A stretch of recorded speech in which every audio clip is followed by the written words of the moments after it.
name is Adithya. I was born and brought up in Kerala in a small village there.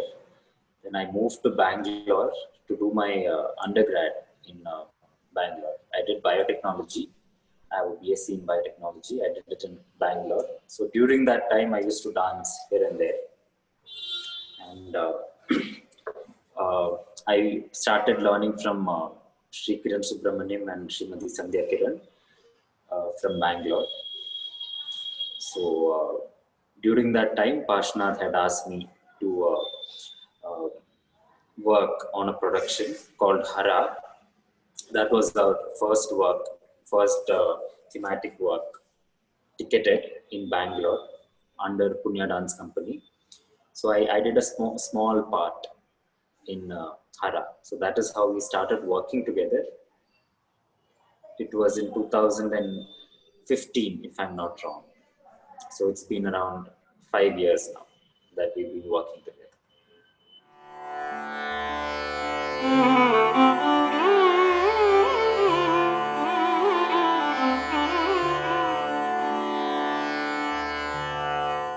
Spirituality is a very tricky term. It is, it is something very personal to each individual. You can't make spirituality, that word in this broad sense, because it is very, personal. So for me, spirituality in dance is that space that I am in. It is that moment of silence that, that at some point when you dance, you reach this state of, I don't know how to explain it, this state of epiphany maybe, that everything is silent and then you're just calm and nothing matters. That is the easiest way that I can, explain it. So for me, that is spirituality and that is dance. It is not something, separate. And I cannot distinct it and, convey it to you. It's a very complex, intertwined.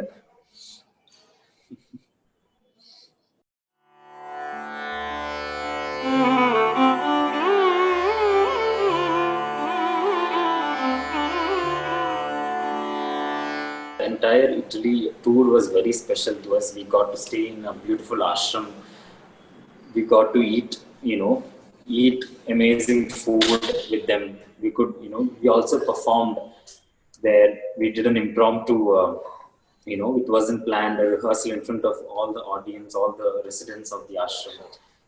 And we could, interact with a lot of students there, a lot of serious dancers there. We could teach, we could share our experience with all of them.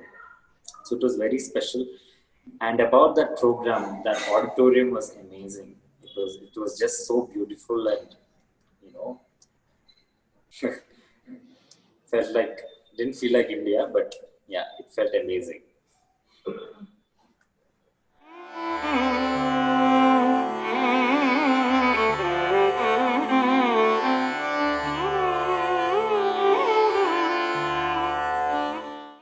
Ramayana, any epics which has been written it still exists because it reflects on the modern society, modern values.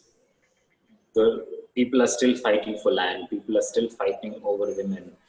So there is this poet in Kerala who's written that there are only two kinds of wars. One is for land as in money, greed. The other one is for women. So it still happens, all these issues are still exist in our contemporary world. And then to be better human beings, to have a better viewpoint, it is always good to look back on references which has been written thousands and thousands of years ago. And it's amazing to see how the same issue still exists, even though it has been, all this story has existed and then people are still failing to learn from them. just take talking about Ramayana.